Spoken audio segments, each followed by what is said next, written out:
Hello friends, मु जेके पाटजोशी मोर channel watch and succeed को आपण मानक स्वागत करुच्ची। दैनंदिन जीवन रे आमको प्रत्येक मुहूर्त रे कौनसी ना कौनसी निष्पत्ति नेबा को पड़ता है। एही निष्पत्ति गुडी को मध्यरु अधिकांश साधारण निष्पत्ति होइथिला बेले अन्य केतेक निष्पत्ति अनेक महत्वपूर्ण होइथाय। एही महत्वपूर्ण निष्पत्ति गुडी को आम जीवनर दशा और दिशा को निर्देश करिथाय। आम जीवनर समस्त सफलता और विफलता आमर ई निष्पत्ति कारण ही निर्धारित होइथाय। आमे आज जेउठारे आसी पहुंचीचे बा आज आमे जहा होई परिछे ताहा आमर अतीतरे ग्रहण करिथिबा निष्पत्तिर फल। ताहले आसंतु आमे देखिबा एही निष्पत्ति ग्रहण प्रक्रियाटी किभଳି गति करे एवं केउ केउ पर्याय बा सोपान दे गति करे एवं एही ज्ञान को आमे हमर दैनंदिन जीवन रे किपरि प्रयोग करि परिबा। आपण माने जदि मोर चैनल टू सब्सक्राइब करि नाहंती ताहले आज सब्सक्राइब करि नियंतु। सब्सक्राइब करिवा समय रे बेल आइकन को ऑन करिबा को भूलतु नाही, कारण मोर वीडियो अपलोड हेवा मात्रे आपण को पाखरे पहुंचिबो। आमे जेतेबेले गोटे निष्पत्ति नहीं थाउ सेतेबेले आमर एई धारणा थाए जे आमे निष्पत्ति को बुझी विचारी नेउछु, किंतु वास्तव क्षेत्र रे सेपरि होई न थाए। आमे निष्पत्ति ग्रहण कला बेले आमर विश्वास, अभिज्ञता, बयस, ज्ञान, संस्कृति, लक्ष्य उद्देश्य, सामाजिक अर्थनैतिक अवस्था आम जानतरे बा आम अजानतरे आमर निष्पत्ति ग्रहण प्रक्रिया को प्रभावित करिथा। एतत् व्यतीत आमे निष्पत्ति ग्रहण कला बेले भाव प्रवणता मध्य आमर निष्पत्ति की प्रभावित करिथा। भाव प्रवणता हेतु अनेक समय रे आमे भूल निष्पत्ति मान नै थाउ एवं जीवन रे तार फल मध्य भोगी थाउ। तेणु निष्पत्ति ग्रहण कला बेले आमे आमर ज्ञान, आमर अनुभूति एवं तत्संक्रांतीय तथ्य सूचना गुडी को व्यवहार करी आमे सठिक निष्पत्ति ग्रहण करि परिबा। आमर लक्ष्य पूरण बा आमर समस्यार समाधान पाई आम सम्मुखरे थिबा मार्ग बा उपाय गुडी को मध्यरु सर्वोत्कृष्ट उपायटी को चयन करिबा प्रक्रिया को आमे निष्पत्ति ग्रहण बा डिसीजन मेकिंग बोली कहिथा। एई डिसीजन मेकिंग अनेक गुड़िए सोपान दे गति करे। यह साधारणतः 6 गोटी सोपान दे गति करि थाए। ताले आसंतु देखिबा सेई सोपान गुडी को कोन। प्रथम सोपान बा प्रथम पर्याय। प्रथम पर्याय रे आमे हमर लक्ष्य बा समस्या गुडी को सठिक भाव रे चिन्हट करि थाउ। द्वितीय सोपान रे आमे चिन्हट करिथिबा आमर लक्ष्य बा समस्या गुडी को समाधान क्षेत्र रे आवश्यक तथ्य बा सूचना गुडी को संग्रहित करिथा। ए द्वितीय पर्याय रे आमे जेते अधिक तथ्य बा सूचना संग्रह करि पारु आहा आमर निष्पत्ति ग्रहण को सेते अधिक सुगम करिथाए एवं आमर निष्पत्ति ग्रहण सठिक हेबार अधिक संभावना थाए। तृतीय सोपान यह हेउची ब्रेनस्टॉर्म अवस्था। यही अवस्था रे आमे आमर मस्तिष्क को संपूर्ण स्वाधीनता देई थाउ।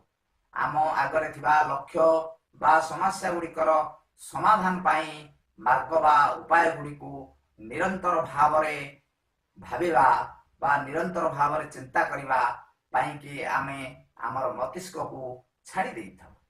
एही समय रे आम मन को जदि कोनोसी उद्भट कथा आसे बा असंभव कथा आसे आमे ताहाकु मध्य एही पर्याय रे रिजेक्ट करि देई न थाउ। कारण एही पर्याय रे कोनोसी एक उपाय बा मार्ग को आमे जदि रिजेक्ट करि दबा बा तार भल मंद विषय रे चिंता करिबा ताहले आम मस्तिष्कर कार्यधारार निरंतरता रे बाधा उपजिवो एवं आमे अधिक फलप्रद मार्ग बा उपाय पाइबारे असमर्थ हवा। ତେଣୁ ଏହି ପର୍ଯ୍ୟାୟରେ ଆସୁଥିବା ସମସ୍ତ ପ୍ରସ୍ତାବ, ସମସ୍ତ ମାର୍ଗ, ସମସ୍ତ ଉପାୟ ଗୁଡ଼ିକୁ ନିରନ୍ତର ଭାବରେ ଆସିବାକୁ ଦିଆଯାଏ। ଉଦାହରଣ ସ୍ୱରୂପ କୁହାଯିବ, ଯଦି ଆମେ ଚାହା କରିବାର ଅଛି, ତାହେଲେ କେହି ଯଦି ପ୍ରସ୍ତାବ ଦଉଛି ଯେ ଚୁଲି ତଳେ ଜାଳିବା, ଗଛ ଉପରେ ଆମେ ବସି ପାତ୍ରରେ ଚାହା ଚିନି ପକାଇବା, ତାହେଲେ ଏଭଳି ଉଦ୍ଭଟ ପରିକଳ୍ପନାକୁ ମଧ୍ୟ ତୃତୀୟ ସୋପାନରେ ଆମେ ରିଜେକ୍ଟ କରିବା ନାହିଁ। ଏଭଳି ନ କରିବା ଫଳରେ ଆମେ ଅଧିକ ପ୍ରସ୍ତାବ ଆମ ପାଖକୁ ଆସିଥାଏ ଏବଂ ଆମେ ତନ୍ମଧ୍ୟରୁ ଉପଯୁକ୍ତକୁ ଚୟନ କରିବା ସୁବିଧାଜନକ ହୋଇଥାଏ। ଏହି ବ୍ରେନଷ୍ଟର୍ମ ଆଇଡିଆଟି ହେଉଛି ଆଲେକ୍ସି ଆସବର୍ଣ୍ଣଙ୍କର ଚତୁର୍ଥ ସୋପାନ ବା ଚତୁର୍ଥ ପର୍ଯ୍ୟାୟ।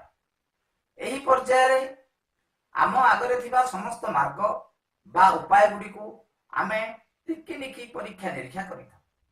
ସେ କ୍ଷେତ୍ରରେ ଲାଭ କ୍ଷତି, ରିସ୍କ ଫ୍ୟାକ୍ଟର, ଭଲ ମନ୍ଦ, ତା ଦ୍ୱାରା କେତେ ଲୋକ ପ୍ରଭାବିତ ହେବେ, କଣ ଘଟଣା ଘଟିବାର ସମ୍ଭାବନା ଅଛି, ଏସବୁ କଥାକୁ ଆମେ ଭଲ ଭାବରେ ବିଚାରକୁ ନେଇଥାଉ ଏବଂ ସର୍ବଶେଷରେ ଗୋଟିଏ ଉତ୍କୃଷ୍ଟ ମାର୍ଗ ବା ଉପାୟକୁ ଚୟନ କରିଥାଉ। କିନ୍ତୁ ଏହି ପର୍ଯ୍ୟାୟରେ ବେଳେ ବେଳେ ମଧ୍ୟ କିଛି ସମସ୍ୟା ଦେଖାଦିଏ। ଯଦି କୌଣସି ଗୋଟିଏ ଲକ୍ଷ୍ୟ ପ୍ରାପ୍ତି ବା ସମସ୍ୟାର ସମାଧାନ ପାଇଁ ଆମ ଆଗରେ ଏକାଧିକ ମାର୍ଗ ରହିଛି ଏବଂ ପ୍ରତ୍ୟେକ ମାର୍ଗ ଆମକୁ ସଠିକ ଲାଗୁଛି, ତାହେଲେ ସେହି କ୍ଷେତ୍ରରେ ଆମେ ଦ୍ୱନ୍ଦ୍ୱରେ ପଡ଼ିଥାଉ। କେଉଁ ମାର୍ଗଟିକୁ ବାଛିବୁ, କେଉଁ ଉପାୟଟିକୁ ବାଛିବୁ, କେଉଁଟିକି ରିଜେକ୍ଟ କରିବୁ, ତାହା ଆମ ପକ୍ଷରେ କଷ୍ଟସାଧ୍ୟ ହୋଇଥାଏ। ଏ କ୍ଷେତ୍ରରେ ଆମକୁ ପ୍ରଥମେ ଦେଖିବାକୁ ହେବ ଯେ କେଉଁ ମାର୍ଗ ବା ଉପାୟଟି ଆମର ଲକ୍ଷ୍ୟ ପୂରଣ ଦିଗରେ ସହାୟତା କରୁଛି, ଲକ୍ଷ୍ୟ ପୂରଣ ନିମିତ୍ତ ଅଧିକ ଉପଯୁକ୍ତ ହେଉଛି। ଆମେ ସେହି ମାର୍ଗଟିକି ହିଁ ବାଛିବା ଏବଂ ଅନ୍ୟ ମାର୍ଗ ବା ଉପାୟ ଗୁଡ଼ିକୁ ରିଜେକ୍ଟ କରିଦେବା। ଏଥିପାଇଁ ଆମର ପ୍ରାଚୀନ ଗ୍ରନ୍ଥ ଗୁଡ଼ିକରେ କୁହାଯାଇଛି ଯେ ଅନୁକୂଳସ୍ୟ ସଂକଳ୍ପଂ ପ୍ରତିକୂଳସ୍ୟ ବର୍ଜନ। ଆମେ ଏହି କ୍ଷେତ୍ରରେ ପ୍ରଥମେ ଆମର ଲକ୍ଷ୍ୟ ହାସଲ ପାଇଁ ଯେଉଁ ମାର୍ଗଟି ଉପଯୁକ୍ତ, ଆମେ ତାହାକୁ ଗ୍ରହଣ କରିବା ଆମ ପାଇଁ ଅଧିକ ଶ୍ରେୟସ୍କର ହୋଇଥାଏ ଏବଂ ଏହା ଫଳରେ ଆମକୁ ଆମର ଲକ୍ଷ୍ୟ ପ୍ରାପ୍ତି ବା ସମସ୍ୟାର ସମାଧାନ ସହଜସାଧ୍ୟ ହୋଇଥାଏ। ପଞ୍ଚମ ସୋପାନ। ଏହି ସୋପାନ ହେଉଛି ଗୃହୀତ ନିଷ୍ପତ୍ତିଟିକୁ କାର୍ଯ୍ୟକାରୀ କରିବାର ସୋପାନ। ଏହି ସୋପାନଟି ମଧ୍ୟ କମ୍ ଗୁରୁତ୍ୱପୂର୍ଣ୍ଣ। ଯେତେ ଲୋକ ସେମାନଙ୍କର ଜୀବନରେ ସଫଳ ହୋଇଛନ୍ତି, ସେମାନେ କେବଳ ସଠିକ ନିଷ୍ପତ୍ତି ନେବା ହେତୁ ନୁହଁ, ବରଂ ତାଙ୍କ ନିଷ୍ପତ୍ତିକୁ ସଠିକ କରିବା ହେତୁ ସଫଳ ହୋଇଛନ୍ତି।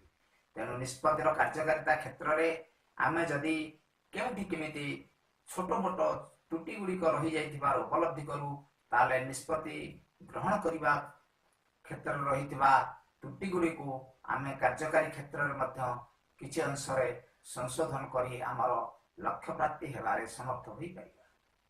ଷଷ୍ଠ ସୋପାନ ବା ଷଷ୍ଠ ପର୍ଯ୍ୟାୟରେ ଆମେ ଆମର ନିଷ୍ପତ୍ତି ଗ୍ରହଣ ଓ ତାହାର କାର୍ଯ୍ୟକାରିତା ଯୋଗୁଁ ଉତ୍ପନ୍ନ ହୋଇଥିବା ଫଳାଫଳ ସମ୍ପର୍କରେ ସମୀକ୍ଷା କରିଥାଉ। ନିଷ୍ପତ୍ତି ଗ୍ରହଣର ତ୍ରୁଟି ଗୁଡ଼ିକର ପୁନରାବୃତ୍ତି ହେବାର ସମ୍ଭାବନା ନଥାଏ।